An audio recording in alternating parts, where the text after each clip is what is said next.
Sebenarnya tak ada apa-apa kontraindikasi lah untuk ibu mengandung dan ibu menyusukan bayi untuk mengambil teh kemboja, sebab teh kemboja ialah minuman functional drink yang kaya probiotik.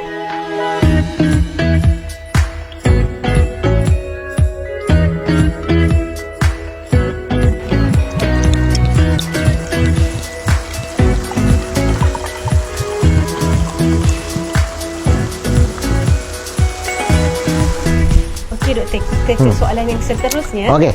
Adakah sesuai jika teh kombucha ni diambil secara berterusan atau perlu dijarak-jarakkan? Contoh, mungkin satu bundle pack kan 4 botol ni boleh untuk seminggu ataupun 2 minggu macam tu kan. So bagaimana cara pengambilan tu, nak jarakkan 3 minggu stop seminggu ke, seminggu stop 2 hari ke, atau macam mana yang untuk cadangan yang sesuai? Okey, sebenarnya basically lah kan, teh kemboja ni kalau boleh ambil hari-hari kan. Tapi kalau kita rasa macam bosan ataupun kita rasa nak cut cost, boleh je selang sehari, tak ada masalah pun. Itu terpulang pada masing-masing kan. Dia tak ada kaedah yang khusus mesti macam ni, mesti macam ni. It's just a way of eating. Macam orang kata, patutkah saya ambil budu hari-hari? Terpulang kat you lah, hari-hari pun bosan juga kalau benda sedap kan. Jadi macam tu jugalah, macam ni. Jadi kita terpulang lah, kalau rasa bosan, berhenti, ambil balik. Macam tu. Dia tak ada mesti okey 3 minggu stop. Kita kena buang dengan konsep macam kita makan pil apa ke supplement. This is just a lifestyle. Macam mana ada masa kita makan, ada masa tak makan, ada masa kita rasa nak makan berterusan, ada masa kita nak stop, terpulang. Tak ada masalah kan. Dia tidak akan menyebabkan masalah apa-apa pun kan. Kalau andaian mengatakan soalan pengambilan probiotik lama-lama akan kena autoimmune, itu sebenarnya mana karut lah sebenarnya kan.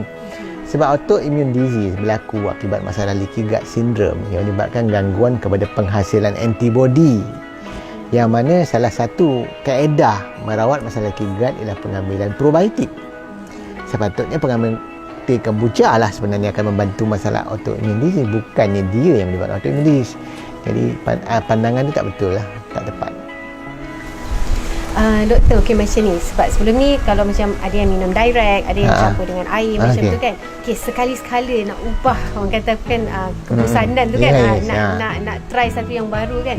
Sesuai atau tidak teh kombucha ni diminum secara sebagai mocktail. Maksudnya dicampurkan dengan jus ataupun buat smoothie, kita tambah sikit macam tu. Sebenarnya sangat sesuai lah. Kita kena pelbagaikan kegunaan. Kita boleh buat macam bukan jus lah, kita blend kita punya buah-buahan tu kan. Katalah kita nak buat, contohlah kita ambil apple dengan celery, dan kita nak air dia tu kita letak teh kombucha, boleh, tak ada masalah. Tapi kalau jus sebenarnya tak dinasihatkan untuk pengambilan setiap hari, sebab jus adalah minum, maksud jus tu ialah bila dibuang serat dan ambil jusnya saja, itu tak sihat lah kan. Tapi kalau lagi satu kaedah, kita boleh gunakan dalam kita punya salad sebagai pengganti cuka, boleh aja, tak ada masalah. Tambahkan dalam salad kita, dia akan ada rasa masam-masam sikit. Memang sangat sesuai lah. So itu ikut kreativiti masing-masing lah, macam mana nak buat. Boleh letak dalam minuman, letak dalam smoothie pun boleh kalau nak gunakan smoothie. Tapi syaratnya jangan letak gula. Itu pastikan itu saja kaedah. Jadi maksudnya tadi kita minta mocktail, tapi doktor cakap lagi boleh buat dalam salad juga. So kreativiti. Betul. Okey, ini soalan daripada ibu bapa doktor. Okey. So kanak-kanak seawal umur berapa sebenarnya boleh minum teh kombucha ni? Secara konsep lah. Kita cakap secara konsep sebab kita kena fikir sikit dengan konsep kan. Sebenarnya seawal bayi lagi, susu ibu ialah sumber probiotik dan prebiotik yang baik. Maknanya memang dari bayi kita dah boleh ambil. Cuma masalah teh kombucha ni benda masam, bukan benda yang sangat sedap untuk kanak-kanak makan.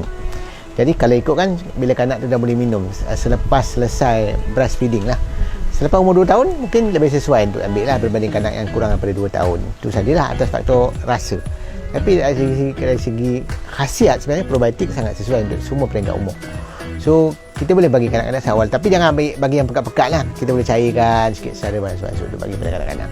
Maksudnya kita cairkan atau satu sudu sikit-sikit je lah. Kita ambil secara beransur, boleh introduce pada anak-anak pengambilan teh kombucha ni. Okey. Bagaimana pula dengan mereka yang ada isu diabetik, hypertension? Sesuai atau tidak untuk mereka mengamalkan teh kombucha ni? Saya tahu doktor dah cover dalam ni, tapi nak dengar juga. Betul lah. Sebenarnya kadang-kadang saya pelik soalan yang orang tanya. Kadang-kadang yang bertanya soalan kadang-kadang kena berfikir juga. Sebenarnya dalam isu diabetik, antara permasalahan utama diabetik ialah sistem antibody dia yang lemah.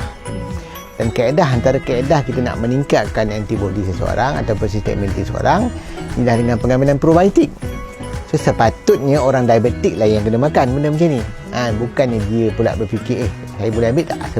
Dia bukan soal boleh ambil atau tak, you are sepatutnya ambil kan. Sebab cara itulah kita akan meningkatkan kita sistem antibody kita.